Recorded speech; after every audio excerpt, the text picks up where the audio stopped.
Hello friends, I'm Harish Demla from accurate fortune astrology. दोस्तों, आज हम कैंसर असेंडेंट में थोड़ा आगे बढ़ते हैं और देखते हैं कि यदि सैटर्न कैंसर असेंडेंट के 9th हाउस में आ जाएं या बैठ जाएं तो हमें किस तरह के फल मिल सकते हैं। देखिए दोस्तों, कैंसर असेंडेंट में सैटर्न जो है वो अति मारक प्लैनेट है और मैलेफिक भी है, नेचुरल मैलेफिक भी है और मारक भी है। और 8th हाउस का लॉर्ड है। 8th house is full of obstacles, full of difficulties, transformation का हाउस है। यहाँ से हमारी लाइफ में जो डे टू डे लाइफ में जो सडन प्रॉब्लम्स आती हैं, इवेंट्स आती हैं, वो 8th हाउस से मिलती हैं। सडन एक्सीडेंट्स हो गए, सडन फाइनेंशियल लॉसेज हो गए, सडन कोई मिसहैप हो गया, कोई बुरी खबर आ गई, कोई बीमार हो गया, लंबी बीमारी कन्वर्ट हो गई नॉर्मल बीमारी से, ये सब 8th हाउस का ही प्रभाव है। और फिर दोस्तों 8th हाउस से हम इनहेरिटेंस वगैरह का योग भी देखते हैं, सडन गेन्स का भी योग देखते हैं। और 8th हाउस हमारी इन-लॉज की इन-लॉज का घर है, यानी कि हमारी वाइफ की फैमिली का घर है। Is a second house from the house of our spouse की फैमिली का घर है 8th हाउस, तो इसलिए इसे इन लॉज का घर कहा जाता है। और 8th हाउस को आयु भाव भी कहते हैं क्योंकि ये डेथ एंड लाइफ का घर है। यहाँ से इंसान की लाइफ एक्सपेक्टेंसी के बारे में हमें, लॉन्जेविटी के बारे में भी हमें पता लगता है, और फिर क्वालिटी ऑफ लाइफ के बारे में पता लगता है क्योंकि बीमारियों का घर है। तो अब 8th हाउस का लॉर्ड हो के सैटर्न 9th में आ गया। Saturn is also a Lord of 7th house. 7th house का आपको पता ही है सिग्निफिकेंस, सिंपल सिग्निफिकेंस है, पार्टनरशिप है, प्रोफेशनल या पर्सनल यानी स्पाउस का घर है, पार्टनरशिप का है, लीगल एग्रीमेंट्स का है, सामने की दुनिया का है, और हमारी रिलेशनशिप का है, लॉन्जेविटी ऑफ मैरिज का है। अब ये दोनों ही हाउसेस का लॉर्ड भाग्य में आ गया। भाग्य में गुरुदेव की राशि है, and Jupiter is the most auspicious planet in this cancer ascendant. अब देखिए, एक तो 7th हाउस का लॉर्ड अगर 9th में आ जाए और एक 8th हाउस का लॉर्ड 9th में आ जाए तो इसके दोनों के अलग अलग फल होंगे। We can not merge the results of both the conditions। अब देखिए, 7th हाउस का लॉर्ड जब भी 8th में आता है, 9th में आता है, तो हमारी मैरिज नॉर्मली फॉर्चुनेट रहती है और मैरिज के बाद इंसान तरक्की करता है। मैरिज में हैप्पीनेस का योग बनता है अगर 7th हाउस का लॉर्ड 9th में आ जाए। 9th ट्राइन हाउस है, ऑस्पिशियस हाउस है, देवगुरु का हाउस है, यहां पर ब्लेसिंग रहती है और हमारी पार्टनरशिप भी यहां पर अच्छी चलेगी, लीगल या प्रोफेशनल पार्टनरशिप अच्छी चलेगी, और हमारी पर्सनल लाइफ यानी कि मैरिटल लाइफ भी यहां पर ठीक रहेगी, संभली रहेगी, क्योंकि यहां कनेक्शन 9th का आ गया। 9th, 5th और 1st, ये जो हाउसेज हैं, यहां से कनेक्शन अगर 7th का आ जाए तो फिर चीजें अच्छी चलती हैं जब तक कोई दूसरा योग खराब ना बैठा हो। यानी कि अगर 7th हाउस में ही कोई 6th हाउस का लॉर्ड आके बैठ जाए या 7th हाउस में कोई कंजंक्शन ही बहुत बुरी बन जाए तो वो तो एक अलग सीन हो गया। इसका मतलब ये है कि 7th हाउस ही अफेक्ट हो गया। अगर 7th हाउस खाली है या वहां पर कोई इनऑस्पिशियस प्लैनेट नहीं है तो यहां पर सैटर्न आपकी शादी को अच्छा चलाएगा, क्योंकि भाग्य से संबंध है सैटर्न का। अब पार्टनरशिप भी अच्छी चलेगी, बिजनेस भी अच्छा चलेगा और मैरिज भी अच्छी चलेगी। ये तो हो गया 7th हाउस का संबंध भाग्य से। अब 8th हाउस का संबंध जब भाग्य से होता है तो अब 8th हाउस का प्लैनेट जाके भाग्य में बैठा है, तो 8th हाउस का प्लैनेट 8th हाउस का सिग्निफिकेंस लेके दुनिया भर की प्रॉब्लम्स 8th हाउस की लेके बैठा है। अब यहां भाग्य में कुछ ना कुछ डेफिशिएंसी रहेगी। It will create problems in the significance of 9th house. या थोड़ा सा बारीकी है, जब 9th हाउस में 8th हाउस की प्रॉब्लम्स आके बैठ गई या प्रॉब्लम का लॉर्ड आके बैठ गया, बात एक ही है, तो फिर 9th हाउस का सिग्निफिकेंस अफेक्ट होगा। 9th हाउस का सिग्निफिकेंस क्या है? 9th हाउस रिप्रेजेंट करता है हमारे धर्म को, यानी कि आदमी ज्यादा धार्मिक नहीं होगा, रिलीजियस एक्टिविटीज में ज्यादा पार्टिसिपेट नहीं करेगा, मंदिर मस्जिद गुरुद्वारा बहुत ज्यादा नहीं जाएगा, वो कर्म योगी होगा और अपनी जीवन की मुश्किलों से जूझता रहेगा, क्योंकि भाग्य में 8th हाउस का सिग्निफिकेंस हो गया। और जब आपके भाग्य में ही 8th हाउस का हो गया तो मुश्किलें आपको, अब 8th हाउस जो है ना आपका डेली लाइफ का भी कहते हैं, डेली लाइफ में आपकी कुछ ना कुछ संघर्ष रहेगा, स्ट्रगल रहेगा, किस्मत आपकी उतनी बढ़िया काम नहीं करेगी, क्योंकि 8th हाउस का सिग्निफिकेंस है। हर जगह आपको अड़चने लगेगा, यार मैं कोई भी काम करता हूं बीच में रुकावटें आ जाती हैं, अड़चने आ जाती हैं, फ्रस्ट्रेशन होने लगती है, डिले हो जाती हैं चीजें, और डेस्टिनी साथ नहीं देती, सपोर्ट नहीं करती, पिता साथ नहीं देते, पिता से मतभेद रहेंगे, व्यवहारिक मतभेद रहेंगे, क्योंकि 8th हाउस का सिग्निफिकेंस 9th में है, 9th हाउस पिता का है, धर्म का है, तो धर्म को ज्यादा आदमी नहीं मानेगा, रिलीजियस विजिट्स का है, रिलीजियस प्लेसेस पे वहां ज्यादा आदमी नहीं जाएगा। हाँ, लेकिन हम सिर्फ इसी प्लैनेट की बात कर रहे हैं। अगर आपका जुपिटर ही एग्जॉल्टेड पड़ा है या कोई ऐसा योग और बैठा हुआ है लगन में या चौथे घर में, तो फिर तो डेफिनेटली आप रिलीजियस होंगे ही, वो भी तो प्रभाव रहेगा। हर प्लैनेट ने अपना काम करना है, लेकिन यहाँ शनि का प्रभाव हम आपको बता रहे हैं।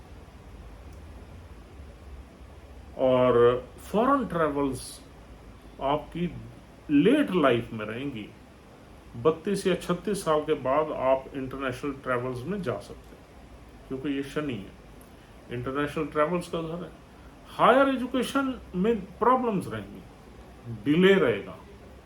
एक डिटर्मिनेशन के साथ अगर आप हायर एजुकेशन की तैयारी करेंगे या करने की सोचेंगे तभी होगी, उसके लिए आपको मेहनत करनी पड़ेगी। हर बार आपको कोई ना कोई ऐसे लगेगा प्रॉब्लम आ गई, यार अभी इसी साल तो मैं नहीं कर पाऊंगा, अगले साल देखेंगे, फिर अगले साल देखेंगे, it will keep on delaying you. लेकिन अगर आप डिटरमाइंड हैं तो देखिए फिर तो डेफिनेटली ये बन सकता है योग, लेकिन फिर भी ये योग मुश्किलों के बीच में ही आपका बनेगा। और अब देखिए भाग्य में 8वें घर स्वामी जब बैठ जाए तो भाग्य में इनहेरिटेंस का भी योग बना देता है, अगर उसकी डिग्निटी अच्छी है। अब डिग्निटी की हम बात नक्षत्रों को देख के करेंगे, वो सबको पता ही है हमारा जो तरीका है। अगर शनिदेव किसी ऐसे नक्षत्र में बैठे हुए हैं जिसका लॉर्ड वेल प्लेस्ड है, तो ये इनहेरिटेंस का योग भी बना देंगे। इन लॉज से आपको हेल्प भी दिलवा सकते हैं, क्योंकि इन लॉज के घर का लॉर्ड भाग्य में बैठा हुआ है, तो इन लॉज से हेल्प, अगर उसकी डिग्निटी अच्छी है। डिग्निटी बुरी है तो इन लॉज से आपके भाग्य में ऑब्स्टेकल्स। देखिए 2 अलग अलग चार्ट आप लीजिए और उसमें आप सेम प्लेसमेंट को देखिए, एक आदमी सफर कर रहा होगा, दूसरा मजे में होगा। उसका रीजन यही है कि आपने ये देखना है कि ये प्लैनेट किस नक्षत्र में बैठा है और उसका लॉर्ड कहां बैठा हुआ है, और जो डिस्पोजिटर है गुरु वो कहां बैठा हुआ है। और भी डीपर एनालाइज करना है तो मून कहां बैठा हुआ है, जो कि इस चार्ट का असेंडेंट है। देखो ये तो एस्ट्रोलॉजी है, बहुत कॉम्प्लिकेटेड है। इसमें आपको डिफरेंट कॉम्बिनेशंस देख के ही you arrive at a result. Result तो आपको तभी मिलेगा। एक चीज को देख के आप प्रेडिक्शन नहीं कर सकते। आपको ये भी देखना पड़ेगा जुपिटर कहाँ है, आपको ये भी देखना पड़ेगा किस नक्षत्र में शनिदेव बैठे हुए हैं, उस नक्षत्र का लॉर्ड कहाँ बैठा हुआ है भाई, और फिर चंद्रदेव कहाँ है जो कि असली मालिक है इस चार्ट के, क्योंकि बाकी तो प्लैनेट्स ने देना ही है आपको, चंद्रदेव ने लेना है।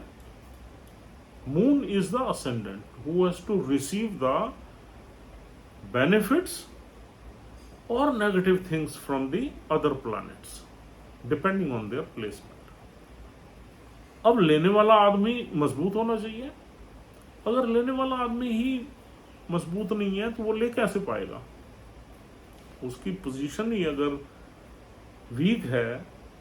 इसलिए तो कहते हैं विपरीत राजयोग में असेंडेंट को देखना चाहिए, तभी विपरीत राजयोग काम करता है। विपरीत राजयोग आपको विपरीत स्थितियों में बेनिफिट्स देता है या राजयोग देता है, और राजयोग लेने वाला इंसान जिसका हम चार्ट देख रहे हैं, अगर वही फंसा हुआ है वो उसे ले ही नहीं पाएगा। तो दैट्स द रीजन कि हम कहते हैं कि आप असेंडेंट की कंडीशन को देख के ही विपरीत राजयोग के फल ले सकते हो। तो आइए अपने टॉपिक पे आते हैं। अब यहां पर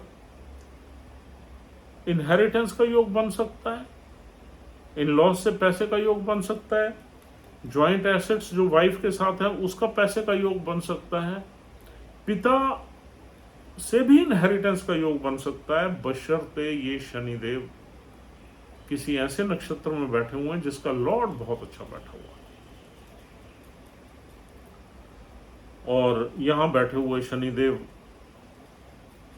देखेंगे अपनी तीसरी दृष्टि से 11वें भाव को। 11वें भाव में शुक्रदेव की राशि है, शनिदेव के मित्र हैं, तो डेफिनेटली यहां कुछ न कुछ शनिदेव आपकी इनकम में, despite many problems in your life, but it will try to generate some income by doing hard work. मेहनत पराक्रम के बाद कुछ न कुछ इनकम आपको जनरेट करवाएंगे। यहां से बैठे हुए शनि देखेंगे तीसरे भाव को। तीसरा भाव भी पराक्रम का है, मेहनत का है, छोटे भाई बहनों का है, सेल्स का है, मार्केटिंग का है, कम्युनिकेशन का है, भाग दौड़ का है। तो ये सारी चीजें आपकी लाइफ में रहेंगी। और शनिदेव की 10वीं दृष्टि छठे भाव पे पड़ेगी, रोग ऋण शत्रु का भाव है वो, तो वो भी डेफिनेटली एक्टिवेटेड रहेगा, वो भी एक्टिवेटेड रहेगा। अगर शनिदेव की डिग्निटी यहाँ बहुत अच्छी है तो उसको शनिदेव संभालेंगे। अगर डिग्निटी शनिदेव की वीक है तो वो भाव से भी कुछ ना कुछ प्रॉब्लम्स रहेंगी। अब ये देखते हैं कि शनिदेव की डिग्निटी हमने कैसे असेस करनी है। देखिए दोस्तों, यहां पर 3 नक्षत्र मिलते हैं। एक पूर्व भाद्रपद का एक चरण मिलता है, चौथा चरण, वो गुरुदेव का नक्षत्र है, जुपिटर का। दूसरा उत्तर भाद्रपद शनिदेव का ही नक्षत्र है, और तीसरा रेवती नक्षत्र है जो बुध देव का है। तो दोनों के चारों चरण यहां मिलते हैं, उत्तर भाद्रपद और रेवती के। अगर शनिदेव गुरु के नक्षत्र में है और गुरु की ही प्लेसमेंट बहुत अच्छी है और गुरु डिस्पोजिटर भी है, तो यहां पर बहुत अच्छे रिजल्ट्स भी आपको कुछ ना कुछ मिलेंगे। लेकिन 8वें घर का प्रभाव जरूर रहेगा। हम ये नहीं कह रहे कि वो नहीं रहेगा। हाँ, अगर वो मुसीबतें, वो प्रॉब्लम्स आपकी डेस्टिनी के साथ एसोसिएटेड हैं और उसके बाद भी आप सीढ़ी चढ़ रहे हैं ऊपर और अच्छे रिजल्ट्स कुछ ले रहे हैं, तो यू आर लकी।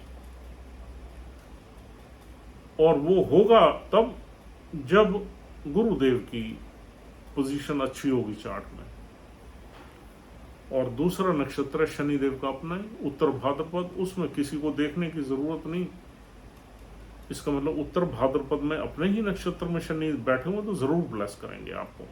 लेकिन शनिदेव बहुत मेहनत बहुत करवाते हैं, चीजों को डिलेड फॉर्म में रखते हैं, देरी से देते हैं रिजल्ट्स। वहां आपने थोड़ा सा पेशेंस आपको करनी पड़ेगी। 36 साल के बाद यहाँ पर आपको अच्छे रिजल्ट्स मिलेंगे अगर शनिदेव उत्तर भाद्रपद नक्षत्र में हैं तो। और अगर चंद्र बहुत ही अच्छा है, गुरुदेव बहुत अच्छा है, तो ये आपको अचीवमेंट्स 32 साल के बाद मिलेंगे। और तीसरा नक्षत्र यहाँ बनता है रेवती, जो बुधदेव का। बुधदेव हालांकि मारक प्लैनेट है, फिर भी बुधदेव किसी ऑस्पिशियस घर में बैठे हुए हैं और शनि देव बुधदेव के रेवती नक्षत्र में है, तो भी रिजल्ट्स आपको यहाँ अच्छे मिलेंगे। अगर बुधदेव कहीं 6, 8, 12 में फंसे हुए हैं, नीच के फंसे हुए हैं, तो रिजल्ट्स यहाँ इंफीरियर मिलेंगे। तो दोस्तों, depending on the placement of नक्षत्र लॉर्ड, आपको ये देखना है कि मुझे रिजल्ट्स किस तरीके से ये शनिदेव देंगे। वरना डेस्टिनी में कुछ ऑब्स्टेकल्स, कुछ बाधाएं, अड़चने, कुछ डिले, कुछ मुसीबतें, फ्रस्ट्रेशन, ये जरूर रहेगी। क्योंकि 8वें घर का लॉर्ड जब भी हमारी डेस्टिनी में आके बैठ जाता है, तो 8वें घर की प्रॉब्लम्स हमारी डेस्टिनी में आ जाती है, हमारे भाग्य में आ जाती है, तो वो हमारी लाइफ में थोड़ी सी प्रॉब्लम्स देती हैं। तो दोस्तों, this is all for the day. उम्मीद करता हूँ आपने अच्छे से इस डिस्कशन को समझ लिया है, and you can analyze this placement according to our discussion, and you will find that more or less it will be correct. Thank you very much for watching this video, and if you want to contact us, you can dial our number and have a word with us regarding any sort of consultation, or else we'll see you tomorrow. Take care of yourself and your family. Goodbye.